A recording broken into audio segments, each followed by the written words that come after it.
There's a beautiful hadith in Sahih Bukhari and Muslim about three men who got stuck in a cave. As the night came upon them, they wanted shelter. So they went into a cave to sleep the night away from the storm and the rain. A storm hit them overnight and a big boulder covered the front of the cave. When they woke up, they were trapped inside, no way out. They knew that if they had stayed there, they were all going to die. There's no way out.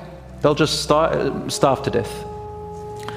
So one of them said to the other friends, and these were people who existed before the time of the Prophet ﷺ. One of them said to his friends, Wallahi, we have no other hope except for each one of us to sit in a corner alone and secretly call upon Allah and mention a very sincere and honest secret act of goodness that they have done for the sake of Allah, truly, and for no one else, that no one else knows about except they and Allah about their intentions, and mention that good deed in the hope that our Creator will allow us to use that good deed like a free card to release us from this cave.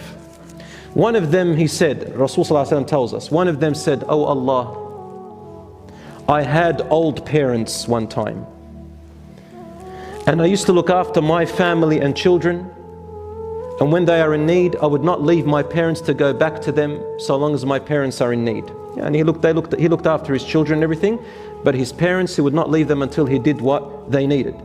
He said one day they wanted milk. So I went and milked the animal, and when I came back they had fallen asleep. So I didn't want to disturb them, to wake them up. You know, when you wake up people, they get a little bit frightened, or sometimes they get into a bit of a distress. He didn't want to cause his own parents distress. He was a very dutiful young man. And then when they awoke, I gave them the milk. "Oh Allah, if you knew that I did this for your sake, then save us." So Allah made the stone move only a little bit, but it wasn't enough. Our parents, my dear brothers and sisters, how would you feel if they were to leave this world? You would wish if they would come back just for 5 minutes to hug them and to say how much you love them. Brothers and sisters, no matter what they are, what they've done, forgive them. But don't lose your Jannah because of them. Look at this man in Sahih Bukhari, this hadith. Allah saved him. He said, "I stayed standing, I stayed in the night. I prevented myself sleep until they woke up because I didn't want to disturb them to wake up." The second person said, "Oh Allah, I had a cousin, a woman, a young cousin woman, who I fell passionately in love with. And my love for her grew me so intense that I was obsessed with her. One day there was a famine and I had money. So she came to me for help and I gave her 120 dinars. In exchange, I said, on condition that you sleep with me." Because of her destitution and everything, and because of hunger and all that, she accepted.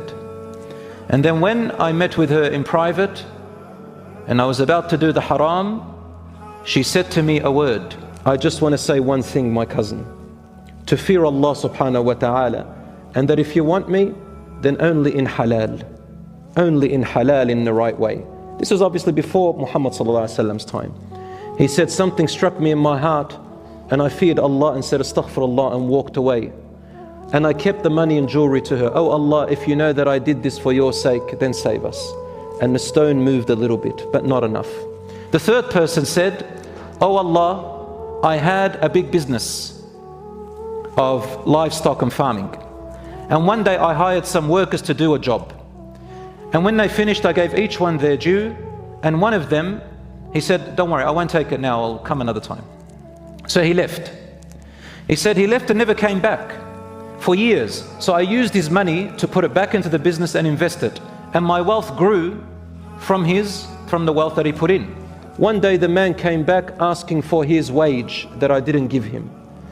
Oh Allah, instead I felt that I owe him more than that. For I had made so much profit and my livestock grew and I had more camels and more sheep and more goats and more cows. And I felt that it was necessary that I share this profit with him. So I said to him, here is all the profit from your work, take whatever you wish from your percentage. And he said, are you mocking me?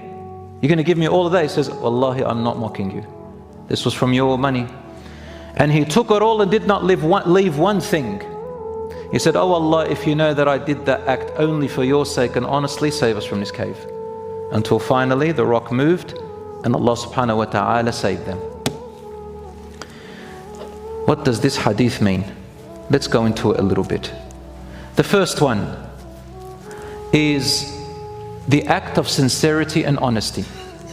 They all did acts for the sake of Allah and nobody knew about it.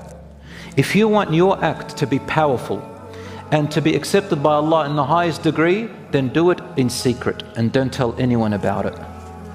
And leave it between you and Allah truly. Number two, you are allowed to use your acts of goodness, of righteousness, as an intercessor when you make dua. Oh Allah, I believed in you. Oh Allah, I prayed for you. Oh Allah, I did this for someone. If you know I did it from my heart, today I ask you for this. And this is what the ulama said, use your good deeds that you have a secret between you and Allah.